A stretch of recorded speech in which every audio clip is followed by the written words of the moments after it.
A blocked field goal, a block punt, a pick that gift wrapped points.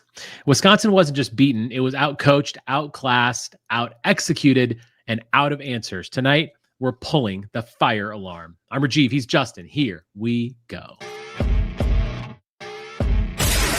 Welcome to the Bucky Report, your destination for all things Wisconsin Badgers. Authentic takes. Oh my God. Game analysis. Touchdown Badgers! Ring one up! And discussion from the fan perspective. Woo-hoo! Thanks for joining us and on Wisconsin. Welcome to the Bucky Report. We are your hosts, Rajiv and Justin, back together on a Sunday evening to talk about all things Wisconsin Badgers on today's sad show.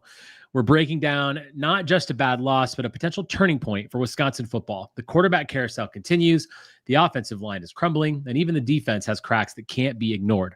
We'll talk through the few bright spots that remain, but the real question is front and center now. Luke Fickell's seat isn't just warm, it's hot, and the pressure is mounting fast in Madison. What is going to happen next, and how quickly can it be saved? Do we need to talk about a new quarterback playing against Michigan? And on a much lighter note, at the very end of the show, we're going to take a look at some future film on 2026 quarterback recruit Ryan Hopkins. You can find our show on YouTube and wherever you get your podcast. If you like what we're doing, hit the like button, hit the subscribe button. Thank you so much. We're almost just shy of 2,000 subs. So again, appreciate everything. Couple quick notes before we get into all the crazy talk about this game. Saturday locks, I was 2-2 this week, so that's good. Solid week overall. I did not see the Indiana thing coming. Holy cow, that was nuts. We'll touch on that a little bit at some point. That was really, really unbelievable. And we're going to do, again, we're not going to do three big things this week because there's no game. So we'll take this week off for that because it's a bye week next week. I think I'm okay with not watching Wisconsin football for a few minutes. And I mentioned that at the end of the show, we're going to do some film on Ryan Hopkins. I actually, this is film that I actually made sitting at the game. Ryan Hopkins plays for Mater Dei, and he played here at Bishop Gorman. So before I do anything else, I need to talk about this for a minute. One of the guys that's in this chat, he may be listening to the show now, Herb Herman. You've heard of him before. We've put up his comments before. His name is Tommy. This guy's a legend, absolute legend. He lives in Vegas, and he just moved here. And I sent him a message saying I was going to go to the game and watch Ryan Hopkins. And he was like, "Oh, I'll go." He bought a ticket online. The tickets sold out. They completely sold everything out. And I should have known that. It's the number one team in the country, Bishop Gorman playing Mater Dei. Herb Herman gave me his ticket. He gave me his ticket. And I was trying to buy, scalp a ticket and get something. He just sent it to me. He's like, "You go." So Herb Herman, you're an absolute legend. Thank you so much. I was very, very, very kind of him. Classy move, Herb. Yeah, dude. So Tommy, you're the man. Thank you so much. We're going to get some beers together. Definitely. I'm going to find a good way to repay me. He wouldn't even take my money. I tell you, legend. Really great stuff. Okay. Now back to the somber stuff. The awful game that was yesterday. I was playing golf. Didn't get a chance to watch it live. Watched the first half live, not the second half. Rewatched it. Yikes. We're going to start here. I want to do some opening rants here. I have some things I want to say. I'm going to start off with you, Justin. I know you were at the game. I saw you a little bit of the reaction show you did with Ryan. Tell me kind of where you are right now. Give me your opening sort of thoughts. Yeah, for me, it's pretty simple. I honestly look at this and say, this is going to be you have to look at it. Your head coach and instill confidence in the team. And we've heard a lot of this where guys are doing good reps at practice and things are going well at practice. It's not translating. That to me is a leadership issue. And if that's the case and your players are not able to feel like they have that confidence, it's your job as a coach to instill in them. You can do this. You can get this done. And I don't know if that means that there's too much leading with the stick rather than the carrot, but you need to have guys believe in themselves on the field. And that's a massive part of the problem I feel like we have going on right now. Nobody believes they can do anything. They all go get down the second anything goes wrong. And so much of it is just stupid mental mistakes. I don't look at most of these games, like a game against Maryland yesterday. I don't think they were superior in terms of athleticism on the field. They were just executing at a far higher rate. It wasn't close. And that was with a true freshman quarterback on the field. And I look at that and I'm like, why can't we figure out how to do this? And then I'm going to get it flat into it. Like I've been on Grimes as saying I really liked him as an OC. Yesterday was horrific. That was some of the worst calling I've ever seen in a game. It literally, I turned to Ryan during the game and I said, it looked like you handed off your controller to like your 4-year-old nephew and let him play call for some of the stuff. I'm like, just run the damn football. Like, you have a young line that needs to grow together. You know how they're going to grow together? Executing. I don't care. I said while we were doing it, run 10 plays this whole game. They can all be 5 passes, 5 runs, and just have these guys get really good at those 5 plays or those 10 plays. I don't care. But if at least they're executing those 10 plays, you get those down and then you start building off of it and you've got something. But you have zero foundation right now, and it shows when your offense is this disjointed. This is what Longo's offense looked like. This is the first game I've watched where he was the OC, where I'm like, this doesn't feel like you know what you're doing. Like we just look like we're just guessing what some of the stuff we're calling. Yeah, listen, where do I even start? Yesterday was an absolute train wreck. Before the season, Justin, we sat on this show with Ryan and we talked about how we were going to be 3-1 after the first 4. And if we weren't 3-1, something went terribly wrong. Mm-hmm. Losing to Maryland something went terribly wrong. Completely unacceptable. Completely unacceptable. Luke Fickell said yesterday at his press conference, first he said the phrase "pound the rock" about 1,000 times, which I found annoying. He talked about how now is the true test of the culture of this program. Let me tell you, long gone. We're long past that. That test already happened and it already failed. We had a blocked field goal and a blocked punt in the same quarter, both of which are preventable, of course, both of which completely turned the game on its head. All the confidence was lost, and that's where it all ended. And let me tell you something. If that is what ends the game, if your team cannot come back from that and find ways to beat, as you said, a team that frankly wasn't that superior, but just played better, that's all coaching all the way. You cannot have a situation like this. You can't look that poor. I don't care that you have injuries. I don't even care that listen, we've had horrific luck with the quarterback. Billy Edwards getting hurt again, like horrific luck. I've said before, and I'll say it again. If Billy Edwards and Kevin Hayward were here all season, we probably would be 3-1 and we would look better, but they're not. That's no excuse for playing that kind of football. We got mopped up by Maryland, a true freshman quarterback who, by the way, early in the game, I thought, boy, these guys don't look that good. We're going to beat them. Mm-hmm. But then we got in our own way by allowing a blocked field goal, by allowing a blocked punt, by throwing a horrific interception that was returned back to the 5-yard line and gifted them more points. We've gifted teams more points this year than I've ever seen. It's absolute. I won't insane. Say that, but yes, and it has not been pretty. It's just like we can't gift people points like that. We talk about culture. Have the players given up? He said earlier in the season, he said it at the Big Ten Media Days, where like last year after a tough loss, they decided the team just kind of shut down. They could never recover from that Iowa game. Well, have they recovered yet? I mean, what is going on? Like people said last week, oh, it's okay. It was Alabama. I know it was Alabama, but we didn't play well then and we didn't play well now. Every single game, Justin, he gets out coached. Every single game, the other team is playing great football and we're just playing shitty football. What is that? Like, why can we just not be the team that shows up and plays hard? I'm not saying we have to be athletically superior, but where is our mentality? Where is the ability to coach someone to play better? Our offensive line is in total shambles. Even Joe Brunner and Riley Mallman don't know what they're doing half the time. Like Ryan Corey all of a sudden snaps over the head. Like, what is going on? Why can we not be the team that ever does anything right? And like I look back at the history of Luke Fickell so far, and we go back to that Illinois loss under Paul Chryst. Like that's like that benchmark of a down moment of Wisconsin football. And then you have the Indiana loss under Fickell, and now you have this. I'm like, this is the lowest moment we've ever had. We are horrible. We might legitimately win 2 or 3 games, Justin. Like, where the hell has Luke Fickell taken this program? I said that I was going to lose my mind if we lost to Maryland. Well, here I am losing my mind because we lost to Maryland. That's absolutely ridiculous. This is not our program. This is not the high floor Wisconsin program that we are all fans of. This is not what our fans have been used to. And frankly, people were worried when Luke Fickell got hired, which we're going to talk about here in a second, about whether we could be the next Nebraska.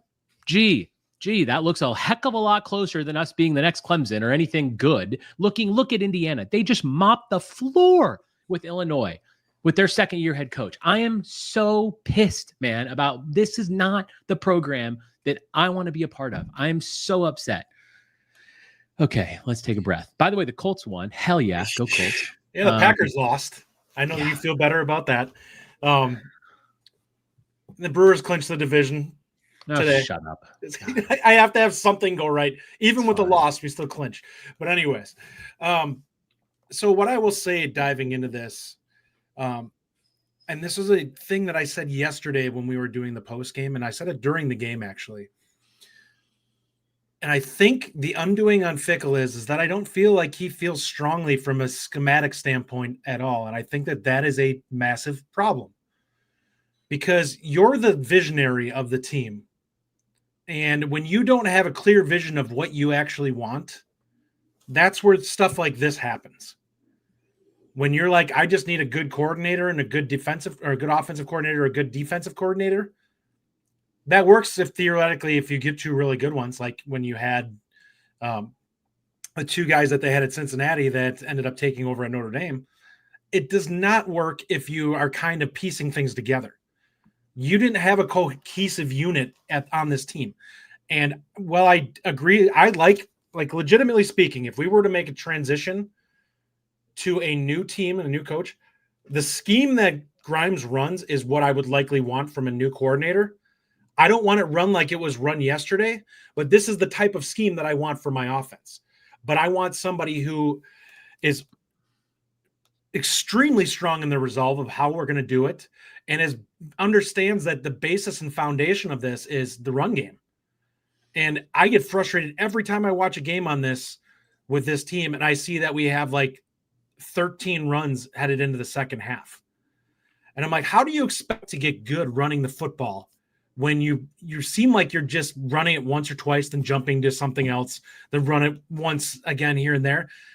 If you want to run wide zone as your offense, then run wide zone as your offense. And then, yes, you play off of it once you've got that rolling. I get it. The offense isn't clicking, but it's not going to get better running the ball 20 times a game. It's just not. You have to find a way to have your foundational plays that you run at a high level so that you can work off of it with everything else. And I listened to something. My God, were there lapses on that? The secondary coverage. I have never, there were plays legitimately. I know you saw the all 22. When we saw that play right before the half where they split the safeties, I saw that guy clear the line. I'm like, there's not even a linebacker dropping to take out the middle so that you have to throw over the top. He was just open. I'm like, who is covering him? If he's the safety's responsibility, he shouldn't be sitting 20 yards deep to start the play. You could have hit him literally at any time and just let him run. I mean, you said something yesterday on the reaction show that I caught a little bit of, and I loved what you said. You said, what we need to do right now is focus on doing something right. We need to focus on being able to do something that we can get right. And I mean, it's nothing right now. It's just nothing. Mm-hmm. What the hell it feels are like we you're doing? Throwing crap at the wall and hoping for the best. So back to some of the details. So first of all, you mentioned Grimes in your opening rant, and Grimes yesterday, God, it was bad. Direct snap to Yakimelli, pitch to Danny O'Neal, the Tyrell Henry pass. What he was, dude, that wasn't open. Nobody was open. Yeah, those are things you run when the offense is clicking. You can get away with it then when things are going well. We're going to need to run the ball. Yes, I completely agree with you. They needed to just try to run the ball more. Yes, I know we wouldn't have got it. That's fine. We didn't get it, but that means you have to still do something. And my gut instinct is we saw Chris do this all the time when we used to do it. This offense isn't good right now. So I don't see having balance as your goal.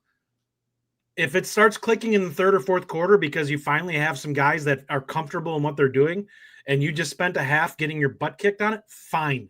I just want to see it start to look better at some point because it's not when we keep running to all these different plays. We got a comment on X from our good friend Bill Woj, who I know is listening. I see some comments from him. And I want to talk about this, and then we're going to get into the Fickell discussion a bit more. And I know you wanted to talk a little bit about Chris McIntosh. It says, we need to determine if it's a resource problem or a coaching problem. IU has the Cook family, Mark Cuban, and other big donors, and they're funding programs to compete.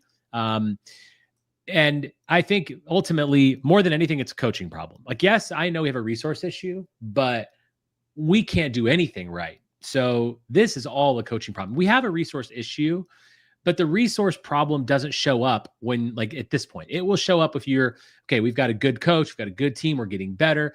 Can we eclipse that top part of the Big Ten? Can we eclipse that top section, getting into the playoff? Those things, that's where the resources will matter. But right now, it's all coaching all the time. And let me just give my opinion on Fickell. I'm going to turn over to you to talk about McIntosh and Fickell, Justin. I know there's I said that if we lost on Maryland, I'd be out on him. And I am out on him. I am out on him. He's not the guy to take us anywhere. Do I think he should be fired now? No, it doesn't help. This is my opinion. Doesn't help. Let the season finish. Do what he needs to do. Try to find, as you said, Justin, something that works right, something that we can do well. Figure out what you can figure out. Get the young guys some damn playing time. If Billy's hurt, then put him on the sidelines and let him sit. And maybe he needs to, maybe he redshirts. Who knows? Like, we need to figure something out. But he has maybe get an upset. Like, as far as I'm concerned, at the end of the season, he needs to go. Unless he miraculously beats some of these crazy teams that he's not supposed to beat, and he gets a lot better, which is not going to happen because we've seen absolutely nothing that shows us that we're actually going to get better under Luke Fickell's tenure. So I am out on him, and I don't think it's going to work. I wanted it to work so bad. I was so excited about being the next Clemson. I was so excited about taking our program to the next level and getting out of that like high floor, maybe raising our ceiling. Well, the ceiling might be there for Luke Fickell, but the floor is about as low as it gets. And that is an unacceptable position for me as a Badger fan, which means I don't want to be our coach anymore.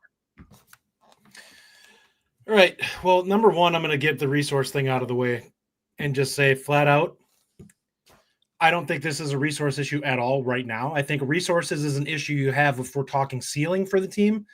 There's nothing that having more money or facilities or whatever else is going to fix with this. This is strictly coaching that is a problem right now. I think the roster has plenty of talent on it. I don't think it is being directed in a way that is functional. And I think that is where the large part of the issue is right now. It doesn't feel like anyone, like guys are bought in and believing in what they're trying to accomplish. And that is a problem. With regards to McIntosh, I've seen a lot of talk from people saying he needs to be fired. He should have taken Leonard and blah, blah, blah. And that's why. And they're leaning on that. I have fault with McIntosh. It is not his decision to hire Luke Fickell. And we've talked about this before. If you look at the resumes of the two at the time, even if you wanted to just look at strictly at defensive coordinator, I have a hard time saying that you don't choose Fickell over Leonard simply because the guy won a national title as a defensive coordinator. He achieved the top level as part of a team. Leonard hadn't done that. But regardless, he went to the playoff as a head coach, and you had a coach that had coached 4 games and was 2-4, or I can't remember what Jimmy was, like 3-3, something like that. Regardless, it wasn't an overly impressive finish to a season when there were wins to be had on the remaining schedule when he took over for Chris. I look at it from the perspective of, if we were going to take a look at it at that point in time, if you're an objective fan who wasn't a fan of Jimmy, you would have looked at it and said, Fickell's resume was just a better resume. It was a no-brainer decision looking at it from that perspective at that time. It didn't go right. It sucks. Yes, you have to hit him with it somewhat. The biggest thing I'll hit him with is the Longo hiring, or not allowing him to be fired right afterwards. When we knew it wasn't working, that had to happen. And if he was the one that was the sticking point saying we can't do this because we don't want to pay buyouts, don't pretend you're going to play big boy football and sit on $750K or whatever it was being a problem for why you can't transition. If you want to play big boy football, when something's not working, you get rid of it. And that's the same thing we're going to be talking about with Fickell here. This isn't working. You said you're out. I'm out. My perspective on this is pretty simple. You give him the remainder of the season. And that's fine. It's strictly buyout for me. Get to December 1st when the buyout drops, unless I realize it is prorated, I believe. There's no reason to cut him loose now unless you have it's going to affect some of the people you're targeting. I know Kefo was in here earlier, and I want to bring this up because I think it needs to be said. I don't know if you saw it. I did.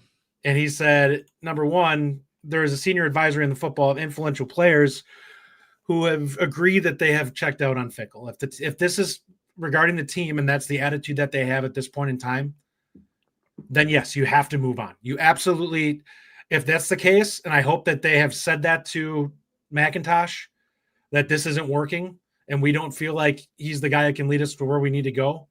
And it felt like that yesterday. Yesterday. It absolutely felt like there was nobody leading the ship. Like we did not feel like we knew like anyone was trying to, there was no one to follow. Those are former players. His comment was former players, by the way. Okay. Number two, Mike McCarthy wearing a Badger hat at the volleyball game with Chris Mack. Listen, if that's the decision that we make, then I want McIntosh fired before he can seal that deal. I want nothing to do with Mike McCarthy as a college football coach. It's all speculation. Yeah, well, I'm sure it is. I'm just putting it out there. If that is the move that they choose to make, then you need to be fired yesterday because you are clearly out of answers. We brought up some of the things that we talked about, and I've brought this up with you and Ryan offline where I said, look for somebody who's a really good freaking coach with no resources at Division II or Division III. I would much rather have that guy figure out how to recruit at this level with the resources he's going to have available to him here than I do feel good about getting the next flashy coordinator or the next flashy defensive coordinator and saying, oh, this guy might figure out how to coach. Get me somebody who's got, that 90-12 record or whatever, and has just been dominant as a coach because he knows how to stick it to other people. Those are the guys that typically translate, especially if they've been working with very limited resources and doing it, because they have a vision of what they want to do and they implement it. And once they implement it, they just grind on it. And that's what you need now is somebody who's going to come in that has a vision of what they want to do, has their coaching staff around them. And I think, and part of the reason I say this, that I want somebody from a lower level or that has less prestige, I don't want his coordinators getting picked off. If you have somebody that you're taking from a lower level that has sharp people with them, that just hasn't been given the spotlight, it's probably going to take 2 or 3 years before those guys are ever going to get the level of notoriety that's going to put them in discussions to get picked off. Well, let me go back to the Chris McIntosh thing. I hear you. I agree with you. Like at the time, Luke Fickell was the right hire. In retrospect, and I think there are certainly people, there are people that at the time did not want Luke Fickell to be hired and that wanted it to be Jim Leonhard. Well, those people have been vindicated. Like it or not, that is what it is. Now, I agree with you. It's very clear to me that he made the right decision at the time.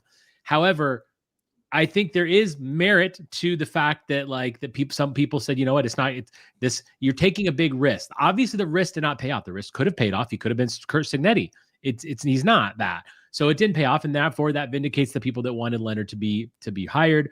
I brought up a fact or fiction on the show with Ryan earlier this week about did McIntosh, should he have just hired Jim Leonhard? Even with hindsight, probably should have, but he made the right decision at the right time. At that time, I understand that, at the end of the day, McIntosh has to be accountable for this as well.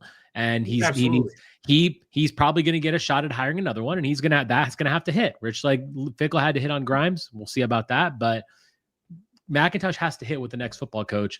And I think he probably goes back to the Wisconsin, it's going to go back to say, you know what, all this is a advisory board of former players. It's probably going to go back to a Wisconsin guy, whether it's Jim Leonhard, which I'm fine with, or whether it's someone else. Maybe it's Lance Leopold. Maybe it's Jason Eck. I mean, there's a lot of people out there that could be in that realm. But I guess at the end of the day, we're getting ahead of ourselves. There is still a buyout, as you mentioned, and I think it's fair. I still want to just see what happens. I don't care. Frankly, I hate that. I don't care what the buyout is. Like, if we have to move on, we have to move on. Maybe something happens in the next 10 weeks that we get excited about, that things are improving somehow, but it doesn't look likely.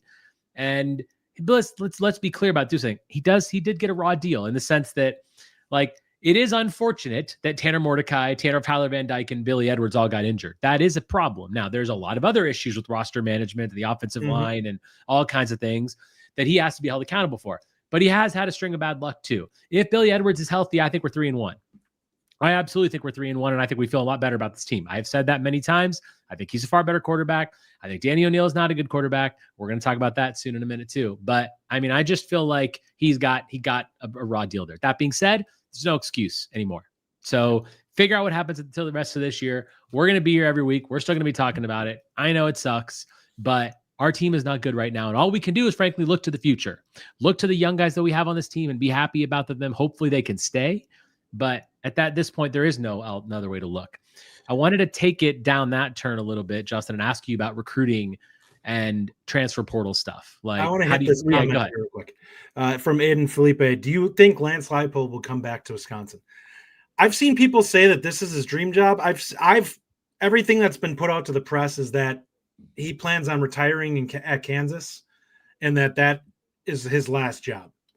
And I think that he has built something there, that he has every right to finish out his career there and establish a program at that place.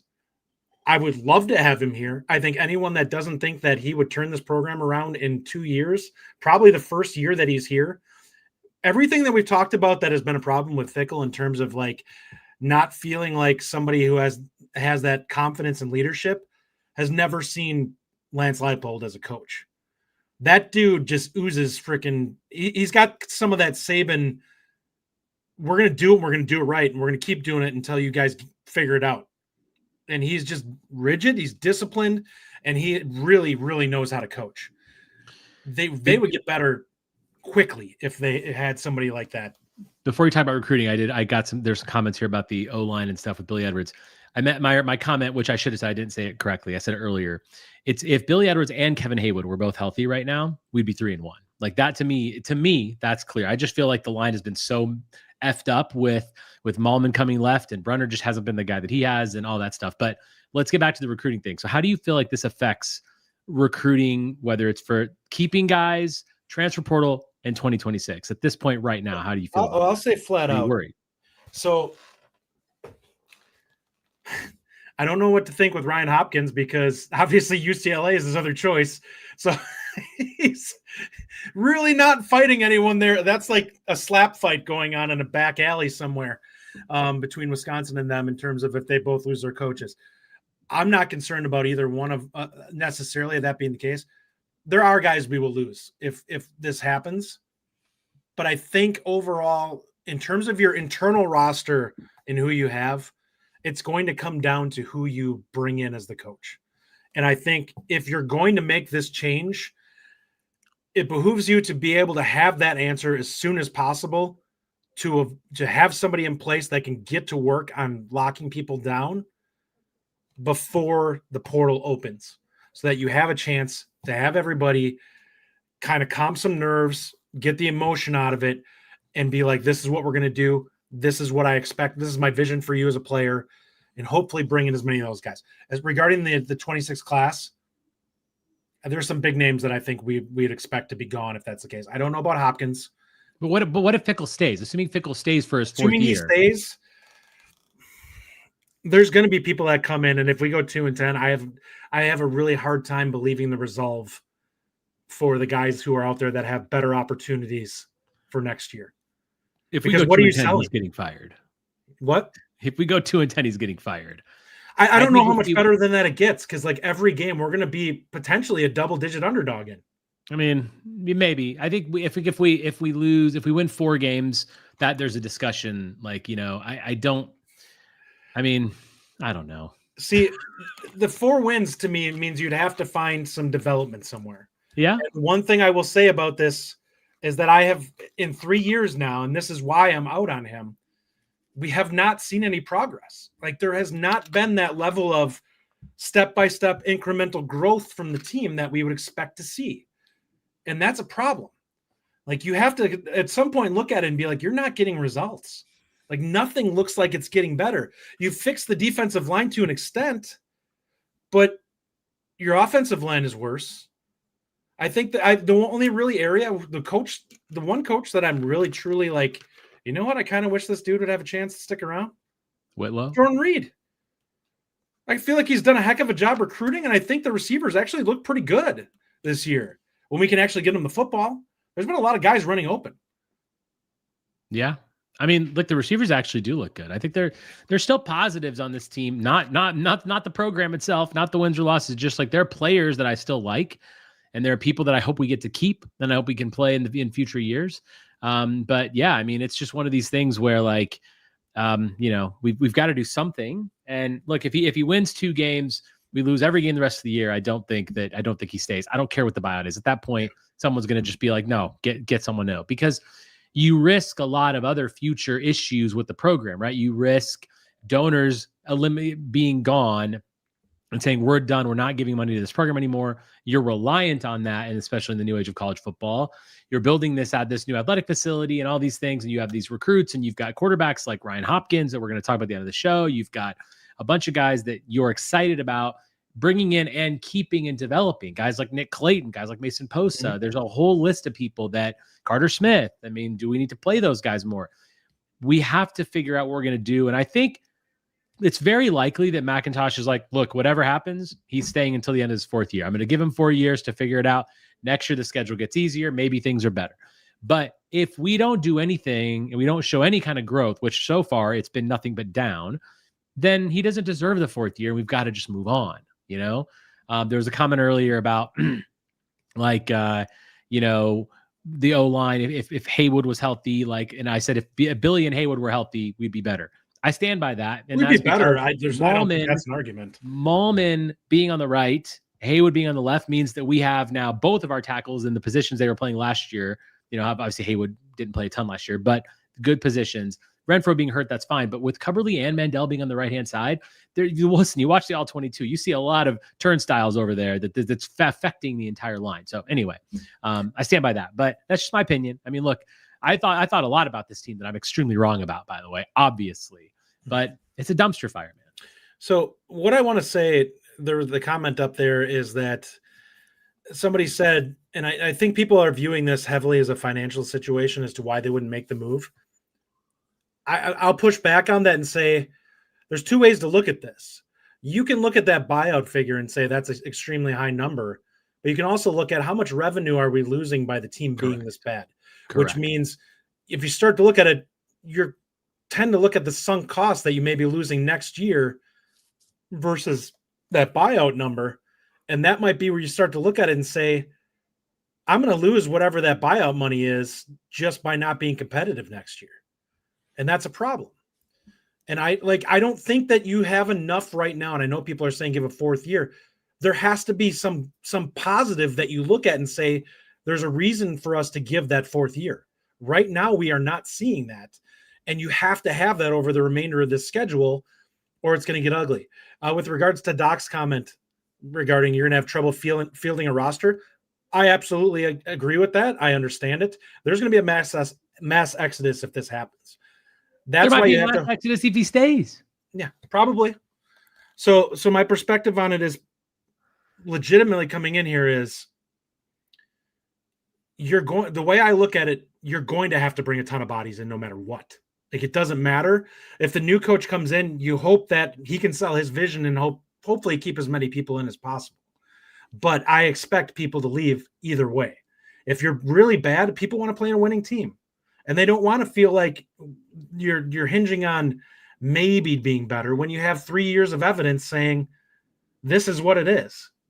And it's actually getting worse on a per year basis. I mean, that obviously is a huge piece of it too, right? Like, you can say all you want trending negatively. You can say all you want about like the schedule that we have this year. It's brutal. That we haven't gotten there yet. Like, we've played 4 teams and one of them was a very tough team on the road, but the other 3 are all games we should have easily won.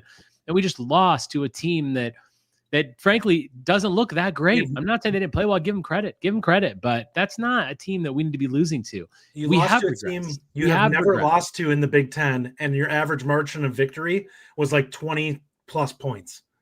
Yeah, we just need to stop. Like, we're literally going backwards. And that is just a fact. And I don't know what it is. I don't know how it's happening, but as fans, like, this sucks for us. It's awful to have to deal with this, and to see what's become of it. But let's shift a little bit, Justin, and look down the line here. I've got a bye week.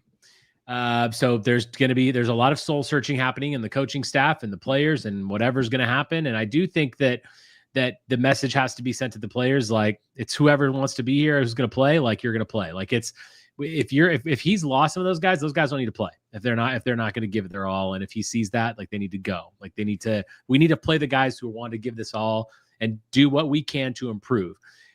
We did see a little bit of Hunter Simmons yesterday, because after our offensive line turnstiled and got Danny O'Neil destroyed, multiple times, by the way, which is a whole other discussion. But should Hunter Simmons be the starter in 2 weeks when we play Michigan, Justin? I don't take much away from what we saw yesterday against Maryland's second and third stringers. It was nice to get a touchdown on the board, but it's like, I don't know what to take away from him. Plus the level of the effort level gets dialed back a little bit at the end. I just think that you had them, the energy was dropped off, and he probably took advantage of that to an extent. So I really don't see it being, honestly, I don't care which one of them you throw out there. The one thing I will say about Danny is he created some of his own issues by just not getting rid of the football. If you want to be a one-read quarterback, that's fine. But then your one read needs to be, if it's not there, I need to hit my check down. He wasn't doing that.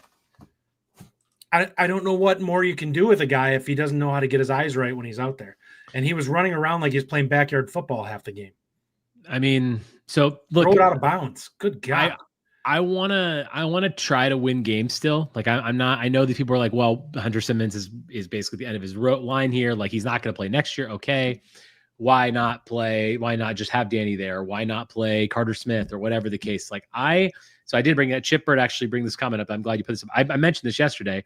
Could Billy get a medical redshirt for this year? Could sit out and get healthy. Otherwise, what's the plan for QB next year? He can. Like, he's played. This is the second game that he's played in. He definitely, if he actually is legitimately hurt and is not going to make it back the rest of the year, which clearly his knee has more issues than just what it is, he could. And that's interesting. And I brought that up to these guys yesterday. I was like, what if he just sits the rest of the year and comes back next year? Who knows? I would take him. Like, I like him. But my point about Hunter is, yes, second, third team. I understand that effort's down, but it's what he did that I liked. It's what I don't like about Danny O'Neil, which I've said multiple times. Like, he's a one-read guy. He literally he never turns his head. He's looking at one receiver. There's multiple times yesterday a couple times specifically, where had he looked to the other side of the field, there was a wide open Lance Mason or a wide open Vinny Anthony. And it's one read, check down, or run. And Hunter Simmons, in the very small sample size, 7 of 9, he moved his head. He was surveying the field. He's got a much stronger arm than Danny O'Neil. He does not have the mobility of Danny O'Neil. Totally understand that. I think he's a little bit more similar to Billy Edwards in his arm strength, but obviously Billy's more athletic than Hunter Simmons. I get that, but I just feel like the passing offense isn't working with Danny O'Neil, and it's not going to work because the teams we're playing are only going to get better. So for me, just because, listen, we very small sample size. If Billy's not going to play, I would like to see what Hunter can do. I want to win a couple of these games. I do. I'm not saying we're going to, but I sure shit would like the opportunity to beat Iowa. We're going to be there for that game. Boy, the luster got taken out of that one pretty quickly, huh? Like, I'm still excited about watching this team play. I still want us to win. So if Hunter Simmons gives us the best chance to win, then Hunter Simmons should be playing quarterback. I'm never going to say I don't care, but I'm just not sure what difference that you see. But I'm fine with giving Hunter the chance. Like, I just don't know what you're going to see, especially against Michigan, who he may be dead by the end of that game. You know, given that their defense, we'll see what happens. So you're okay with Simmons getting a shot? Yeah, I'm fine with him playing. Yeah, I don't think we've seen enough good from Danny for me to say you don't give him a chance. Like yesterday, he was not good, and he looked completely discombobulated. And there were times where I was watching him where it's like, just throw the ball. Yesterday was the first time I've seen Danny look like Locke, where I was like, you clearly are not seeing the field. You have tunnel vision. You need to get rid of the football, or they need to get you out of there because you don't know what you're looking for anymore. And if you watch the All-22, you'll see it. But I do want to say the lack of protection is killer. Like he also is under fire, and it's part of it because he's gotten hit so many times. Like he's a little guy. I get it. I understand why he's running. I wish he would turn to the other side of the field and all that stuff. But I just feel like I would like to see him do more. I just don't think he is quite at this level. That's all I'm saying. I'm not saying he can't improve, but I'm just at this point, I don't see that. And when I saw Hunter out there, he looks a little better. I know people in the chat are saying like that doesn't do anything for us. I hear you, but I don't think Danny O'Neal does anything for us either. Okay. I know he has more eligibility left, but that's all he has over Hunter Simmons. So if you'd rather physical play tools, it's not close. Hunter's got the much bigger arm. If you rather play Danny O'Neal because he's got more eligibility and he can play in the future, fine. Like I understand that take, totally get it. And I don't fault you for thinking that. For me, I want to play the better quarterback. And I just, again, very small sample size, and it might not be the thing, but he does have a few more attributes that maybe can work in a Grime system. Obviously the play calls have to change. What I really want is Billy Edwards to just be healthy. That'd be great, because that was what we thought we'd be getting the entire year. Let's go into quickly to kind of wrap up the discussion about this game. First of all, we're not going to do grades because there's no need to go through that.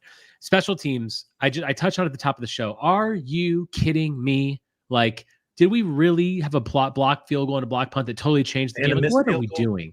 That is the kind of crap that I'm like, if you have your quarterback's injured, okay, like, that sucks, and Daniel's not the guy yet or whatever, and we are offensive line had injuries, and there's issues there, but special teams doesn't have to be involved in any of this. You don't need to have that problem on top of everything else. It's just one more thing. And I believe Matt Mitchell's still coaching special teams, which, like I could be wrong about that. I think I was talking to Ryan about that last night. I'm pretty sure he is, but I mean, why are we having stupid special teams problems? I don't know, man. I'm honestly to the point where this is partially, there's not a coach I really feel good about other than, like I said, Reed. I will give Whitlow credit this year. Again, I will give Whitlow credit. They're better on the defensive line. That unit has gotten a hell of a lot better. So kudos to them. Kudos to them. Like, again, all the focus went on that group, and sure enough, they got better. But then what happened to the cornerbacks? Paul Haynes, like, what's going on? What is going on there? Like, that's just something we have to talk about. Like, that unit is a complete wreck. I will say Whitlow has been consistently good every spot he's been at. Like, he's at all conference guys wherever he's gone. So I think he's a legitimately good coach. Like, we gave him some very limited resources when he came in, meaning there were not a lot of players that were ready to go when he walked in the door to be able to have that defensive line play last year at a high level. He clearly has put his mark on that group, and they seem significantly better this year. However, it doesn't matter if you're struggling on the back end of the defense and your pass rush is mediocre. Yesterday, I thought the pass rush was non-existent against an offensive line for Maryland that has probably improved, but the year before, their offensive line was worse than ours. Like, they were one of the worst in college football, and they looked like light years better than us yesterday, despite the fact that we had some returning starters. Our returning starters look bad. Both Brunner and Malman were bad yesterday. Yeah, I mean, everybody's bad. Everybody just looks so bad. Let's get into some comments. I've started several comments here throughout the show. I'm going to just kind of run through these a little bit. Seth says, I do agree with Ryan. No point on firing Fickell midseason. Ryan Herring's also said this. Let him finish, but he does need to be gone at the end of the season unless there happens to be some kind of divine intervention, divine being pulling off a few upsets. Red Mike 59, third year of a scared, uninspired team that can't execute and quits too easily. That's all on Fick. Akefo, I can't wait because I've got some juicy info. We talked about that a little bit. Jim Thompson said, feel better today than yesterday, but the situation still seems dire. Yeah, that's true. Jim Mandel, so many seem to want Fickell gone. Understand that means starting over completely. New OC, new DC, losing recruits, which likely means a light 26 class. Who will replace him? who do you want? I mean, I feel we had this discussion a little bit. I think that at the end of the day, if it's for me, if I'm saying right now, I would want a Wisconsin guy, whether that's Eck, whether it's Leonard. I would love to kick the tires on Jim Leonard. That would be great. I know there's recruiting questions there. Does he want it? But he wanted the job to begin with. He can hire guys in that recruiting department, but that would be great. I would prefer Eck simply because he's got a staff that he'd be bringing with him. Eck looks solid, man. He really does. And that's the number one thing for me is I don't want a mishmash of thrown together coaching staff. I want a group of guys that will hopefully stick together for a period of time and have the same vision. Like one of the things you see from these teams that end up doing good, Signetti brought over his entire staff. And when you do that, that makes a massive difference when you have cohesion and a bunch of coaches that have worked together before and understand what the standard is and what the expectations are. It's a lot easier when you have that. And that's what Eck has right now when he's at, New Mexico. I'm totally fine with having him potentially be one of the guys. I've heard yesterday I was seeing stuff about Golish and Billy Key from Georgia Tech. He's coaching his alma mater, and Golish runs the Tennessee offense. I want nothing to do with another air raid-esque type offense here. Give me a power spread that we can build a good offensive line, because I can tell you right now that offense is not going to work in the Big Ten. It just isn't. And I don't want to be throwing a gimmick offense at what we're trying to do here to get things straightened out. You build in the trenches if you want to win in the Big Ten. And I want an offense that's going to be focused on that. Rick Fanta says Cuddle Nicky. I don't think that he's ready yet. And I don't know if he'd be a good head coach. I know he's a really good OC. That doesn't mean he's going to be a good coach. I mean, at this point, I would take him, but I agree. I think you need to make sure like it's the floor has to go up with the next hire. It has to go up. But listen, again, we're getting ahead of ourselves. We don't really know if that's even going to happen. It could be 2020. It could be the rest of this year and all of next year before Luke Fickell goes. Couple more things. Gregor 715 is part of the O-line problem from the fact that they were switching from primarily pass heavy with air raid offense with Longo, now switching to run heavy blocking techniques with Grimes. The run blocking techniques are different. They're obviously more of he wants to have more of a wide zone blocking scheme. However, he's been doing a lot of north-south kind of blocking. I mean, we're just not winning battles, period. Mm-hmm. It's not even just, yes, there's some pulling stuff. Yes, they are running a bit wide, but it's really more of we're not winning one-on-one battles. And that's the problem. Zach Bart's leadership is, but this is a leadership issue. This felt like the Illinois loss to me. When do you draw a line in the sand and stop? If you can't get up for most winnable game left on your schedule, when do you? Yeah, I mean, I feel like that kind of sums it up right there. Expectations, Justin, at this point, like if I said to you, how many wins do you expect us to get the rest of the year? Or for basically, what's our final record at this point? What would you say? I would say 2-10. Wow. There's not a game based off of what I saw yesterday. There's not another game that I look at that I don't think we will be absolutely punished for bringing the level of what we brought yesterday. Like there is not a game we will not lose by double digits with what we saw yesterday from a talent standpoint. Sad state of affairs when we go to I mean, Maryland, I still think Maryland is the third weakest team. Like nothing changed from that for me yesterday. I think Iowa is very gettable if we actually weren't terrible. And that's the problem. I look at it and I'm like, this sucks, because there are teams that legitimately, if it felt like we were coming together, we could make the argument for that we have a chance. I think what's interesting. So again, I mean, a lot of comments here. I love, we got 2-10, 3-9. If a miracle happens, 2-10 is where I'm at. Sadly, no confidence in this garbage team. Yeah, I mean, I think that I think we can still get a couple. I'll tell you what I really care about at this point, which is the same things I cared about last year at this point. Iowa and Minnesota. Boy, oh boy. I will, at this point, I'll gladly just take losses everywhere else. Just find a way to beat those teams, please. Like, I would love to beat Iowa. Why? Because we're going to be at that game. That'd be great. Minnesota, I would love to beat that team. And I'm not saying it's going to happen, but geez, dude, like that to me is the season now. That's my Super Bowl. Let's go beat Minnesota. That'd be great. Listen, I'm going to tell you what I'm looking most forward to for the Iowa game right now is wherever we choose to go out for steak the night before. And then seeing all the people that listen to the show or are just hanging out and down there, everyone that, we get to see, that we meet, that has listened to a show or Ryan's show and has seen us, that is going to be the best part of it for me, because I don't trust that we're coming out of that game. And I don't think that Iowa is a world beater by any stance, but there is nothing I have seen that tells me that this team is going to get its act together for that game. Yeah, I mean, I look, it's at this point we're lost. The season is a disaster, but I am interested to see how we look against Michigan. I'm curious to what this is going to look like now. Like, how bad can it really get? Do we put up a fight? Can the defensive line hold up and do some things? Is Billy healthy? Like, that's an interesting point at this point. And or does Hunter Simmons play?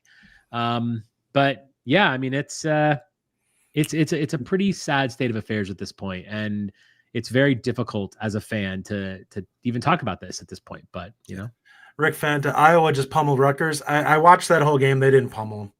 There was one ill-advised interception that was thrown when Kelly Manis got hit mid-throw. Other than that, for the most part, Rutgers looked like the better team. Gronowski's a terrible quarterback. It was basically a lot of 4-yard runs and then him running at quarterback, which if you have a good defense, you should be able to shut that down. Like, if you could stop the run, you could stop Iowa, because there's no passing threat with that team at all. Brett Roll says, let's get ready for guards, guys. Yes, listen. That's basketball. Here we come. I almost let off the show with the biggest question of the day is, when does basketball season start? That there is going to be something there. And yes, well, as soon as basketball starts, we're going to be shifting gears very quickly, because obviously we want to talk about that a lot. Justin, we are going to do some film stuff on Ryan Hopkins. Anything else on this game that you want to get off your chest about where we are with the program, or anything about this game, or anything else that you have on this particular thing? Mariangelo Scanes should be playing instead of Hallman. You know what? Having watched that game yesterday, legitimately, there was talk about that from us sitting up there watching play, because Hallman was being targeted, and I thought his coverage was horrific. He was giving much too much of a cushion to receivers, and he just looked overmatched the entire time. I don't know if he's dinged up, but he looked terrible.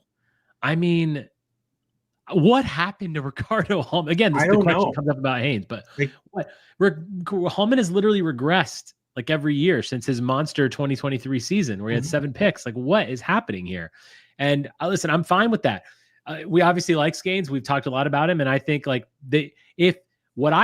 tell you who I want to play. The people who want to play, the people who are ready to play, who are going to be prepared, who are not going to make stupid mistakes, who are going to give everything they have to improve this team. That's who I want to play. And if that's Scanes, if it's Posa, if it's Catalano, give me the players, Nick Clayton, give me some of the O-linemen. I mean, just give me people that want to play, that are ready to fix this. But if you're going to be out, if you're just going to give up, if you're done, if you're not going to while Fickell's the coach, you do what Fickell's the coach, and Fickell leads the program. And if Fickell needs to have that locker room, and if he has it, the people that are going to play, put them out there. Then we're not after a bunch of wins now. We're not trying to go out there and win 7 or 8 games. That's done. That ship sailed. Well, this is right along progress at this point. When Maryland drove their semi out of Madison, they took all that with them. All that hope is gone. Everything's finished. So let's just figure out what we can do, and make that happen. I mean, it's crazy. Slim Lewis says, serious question. How does the staff look at Simmons and O'Neal and decide Danny O'Neal is better? I think because Danny got more NIL money. Same with Jones Dupree versus Yakimelli. Slim Lewis. So it's a very interesting comment. Let me just say this about O'Neal again.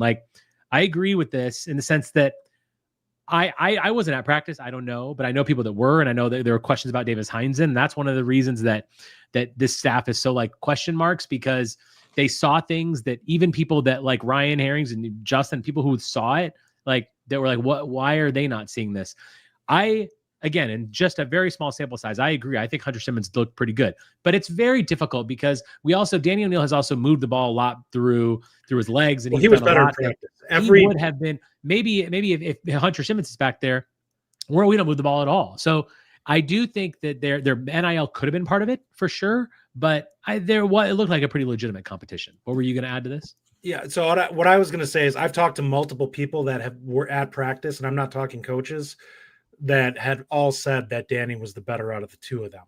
Yeah, I agree. That I mean, doesn't I mean believe that. Yeah. Yeah, that doesn't mean that he's, the gap was significant, but everything I've heard is that Danny was actually better than him in practice. It has nothing to do with the coaching staff being the only ones just doing it for NIL or whatever reason. So that doesn't matter. Like, whatever you do in practice only matters if it translates, and that goes across the board. And maybe some of these guys, for all we know, like, I know Nick Osen, is our good friend, took a lot of flack from people saying that he was too high on this team. And Nick flat out said they were running the ball far better in practice than they've been doing in these games. And some of that was things got juggled up. Like, we don't have the same offensive line we have during the open part of fall camp. What do you want to do at that point? Like, that's not on him. Like, you changed the equation after he got his opportunity to see it, and now you're holding it against him because the math you're using is different. Like, that's not fair to him. I mean, I get look, it. People are angry and they are emotional right now. We're fans. Obviously, Nick covers the program, but listen, it's just nobody would have ever expected it to look that bad. No one would have ever. There isn't a single Badger fan, and I challenge anyone who actually says this. There isn't a Badger fan out there that thought we were going to lose 27-10 against Maryland. Nobody thought that. Nobody thought that. Even after the Alabama game, nobody thought that. Like, that's a different level of rock bottom. Brian Shetty, and making sure his garbage team vest looked like a joke. So what I will say is I would burn that thing and just hope it exercises some of the bad energy that's with this going on right now. Brian Erdman, Don might be the better practice player where Simmons might be a better game player. And that's certainly possible. But when you're coaching staff, you have to look at it, what you're actually seeing on a day-to-day basis. And you can't just assume, well, if we chuck them out there, you know how those players get found out that they're better game day players? Because something bad happens and that guy gets thrust out there to play. And that's typically where you find out that a guy has ability. Like, it's not normally because he earned it. It's because he gets forced to go out and play, and then he does some things that impress you when the lights come on. Yeah. Listen, it was a total dumpster fire. We all can agree to that. It's a lot. Let's switch gears quickly before we end the show. Just the last few minutes here. I got to go see, thank you, Herb Herman. You are a legend. My guy, Tommy. I got to go see Ryan Hopkins play. Bishop Gorman, I think they were ranked, well, maybe they were ranked number 2 or something like that, but 2 of the best teams in the country, modern day, where Ryan Hopkins plays. I was able to get on the 50-yard line, and I videoed it. Justin and Ryan got reading videos, text messages from me during this game, but I compiled it all together to put this up. So we're going to just show this and kind of talk through this again. Bishop Gorman, this is here in Vegas. This is all film that I created, so I'm not using anybody else's. I actually took this from my iPhone, and I compiled it all together. Obviously, the team in white, that's modern day. So Ryan Hopkins is the quarterback on all these plays.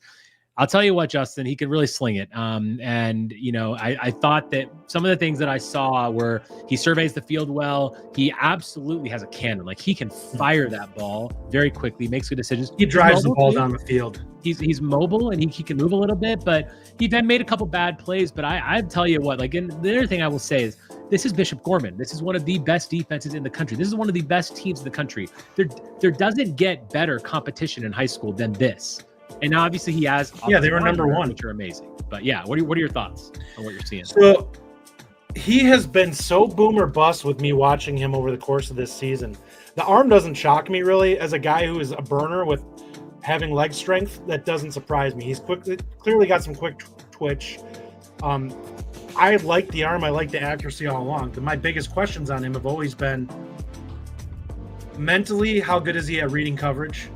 And then beyond that, how is he going to be in terms of, understanding of where to go with the football? And there are times when I've watched him in the first few games where it feels like he's looking to see a guy open before he's willing to throw it.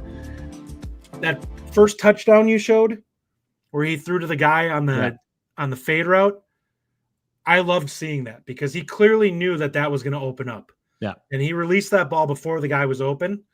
So that to me was a big thing for me to see, that he actually made the correct read on that and threw it to the guy who ended up scoring on it. There's another throw on here that was part of the ones that you showed where we both talked about it. That has a throw you're not getting away with. Yeah, we'll get to that. This is one of his. This is actually a turnover that he did get bailed out. There was a defensive holding call down here at the bottom of the screen, but I mean, just totally just threw the ball away and went right into the quarterback's hand, the cornerback's hands. But yeah, I mean that was bad. But yeah, he made some really good plays. And again, this is he's clearly very mobile. He's not super mobile, but too. Right now, this is the dime here. This is an unbelievable pass to a streaking wide receiver. That wide receiver right there is Chris Henry. That's Chris Henry's son who played at the Bengals. He's now going to Ohio State. So again, he's playing with a great line and great receivers. There's no doubt about that. But now this right here is an interception that he threw. Very bad, very poor read. Just completely misses the safety coming down, and they pick it off right there. But listen, he had a lot more better throws than he had bad throws. And you'll see now, these are almost that's a great throw right there. Yeah, these are almost all the throws. I mean, I pretty much took a video of almost everything. This is the one where he threw a touchdown. In college, that's getting picked off because that safety is taking that ball away every single time. Yeah, he's undercutting that route and taking the ball away. Yeah. But yeah, I thought that was interesting. I wanted to just share that. I'll probably post there we go. I'll post I'll cut that up and just post a separate one of us just doing that. But yeah, great opportunity. I live 5 minutes away from Bishop Gorman High School. So I got to just go over there and check out that game. Thank you once again, Tommy Herb Herman. Absolute awesome. Like just gave me his ticket. I cannot be more thankful. And he wouldn't take any money. He was like, no, you guys just produce good content. So it's just, again, Herb Herman, when you listen to this, very, very, very thankful. Justin, final thoughts. What a day, what a show. I mean, it's just, there's a lot of bad things going on right now. Give me your final thoughts at this point. Yeah. I mean, at this point, honestly, for the remainder of whatever we've got going on right now, if they want to try salvaging this, stop caring about winning the game. Show that you can improve. Like, I don't care anymore about wins. I just want to see that you look like you actually know what the issue is and that you know how to at least develop something here, because I'm not seeing development, and that's super frustrating. We're far too into this, and there is talent on the roster. Nick Clayton needs to play more number one. The first rep that I saw him get in this game, he instantly created pressure in the face of the quarterback. Like he undercut, he cut inside on the tackle, and the Maryland quarterback ended up having to throw it, and he made a bad throw because he got pressure in his face. Some of these other guys are not getting the job done. He was one of the few guys that I saw actually get some pressure in this. And Reiger is playing his butt off. He needs to continue to play. Cheeks does too, but I think you need to spell those guys more. Yeah. Yeah, it was a rough one. It was, again, it's one of the lowest points that I feel like I've ever had as a Badger fan, and that's pretty sad. Like the mental mistakes, the things that we're seeing out there, again, the special teams, it's all back to one thing. And, the bottom line is it's about coaching. And this is what it is. Like every time you have a situation like this, he's a CEO type coach. Like you're going to get yourself in these situations. You have to accept the blame. Yeah. It is on Luke Fickell. This is not working. And it's a very, very low point. And I don't really know what to expect in the next, 8 games. I don't know. I mean, it could be, we've got a bye week. We've got a set of 4 and another set of 4. It's ugly. We're playing a lot of good teams in that stretch.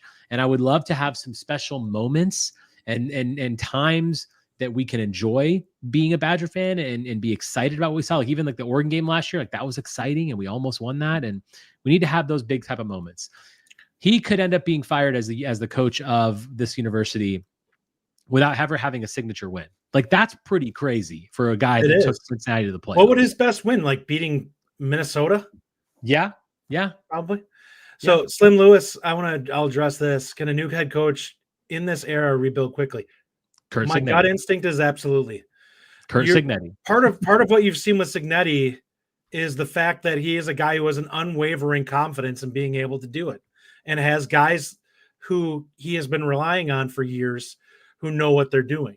And that's why I said I don't want a hit list of all-star team coaching staff coming in. I want a group of guys that have worked together that have an understanding of what success and growth looks like in their scheme.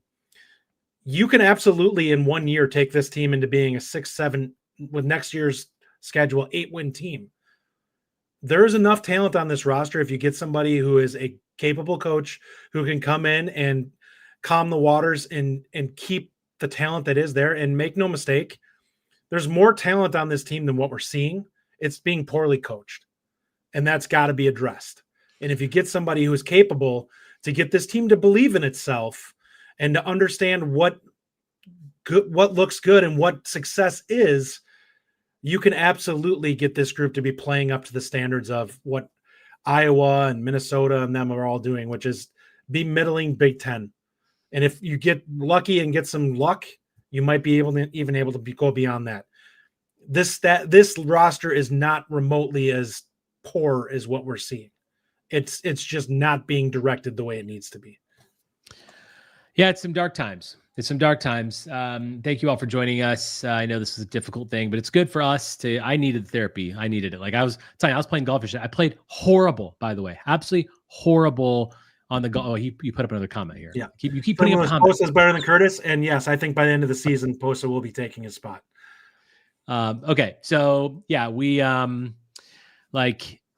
again, it's good to always just kind of get this off my chest and your chest, and we actually can talk about it. And hopefully we can provide an outlet for all of you. It's a tough time. We'll see what happens in a couple of weeks. We don't have a week with Badger football this week, which is kind of nice. It's nice to have that. Justin, you have another comment. Yeah. One last thing I want to say. Let's all be kind of human beings with this. And I get that we're all angry and frustrated with everything. Luke Fickell isn't a bad human being because they're not winning. And it feels like people are so absolutely toxic and are out for blood with some of this. It's like, listen, we can be angry and upset that we're not getting the results we want. But man, just remember, this guy has a family and has kids. Like, I get that we want to see success, but think before you say things to an extent. Like, we can be angry. We can be objective and question whether he should be the coach anymore, but you don't need to say terrible things about people. It's a waste of breath. Yeah. I mean, it is what it is. You're right. They're human beings. But it's, but at the same time, like, fans have a right to display, to show their displeasure. Like, we are paying members of this program, and, we pay for tickets and people buy things that they have every right to. I don't mind the Fire Fickle chant happened yesterday. I have no issue with that because, like, that's their fan. I don't have an issue with that either. This is fans' way of displaying what they want to say, and I think that's fine. But obviously, always do so in a respectful manner, and I think that's there. Yeah. But again, with that, no 3 Big Things episode this week. We're on a bye week next week. We will be back again next week to talk about more things and looking ahead to Michigan and seeing what else is out there. And basketball is coming faster than we think, which is great. Thank you for joining us, and as always, on Wisconsin. On Wisconsin. Thank you for listening. If you enjoy the show, subscribe to our YouTube channel at The Bucky Report or The Bucky Report Podcast from wherever you get your content. Until next time, on Wisconsin.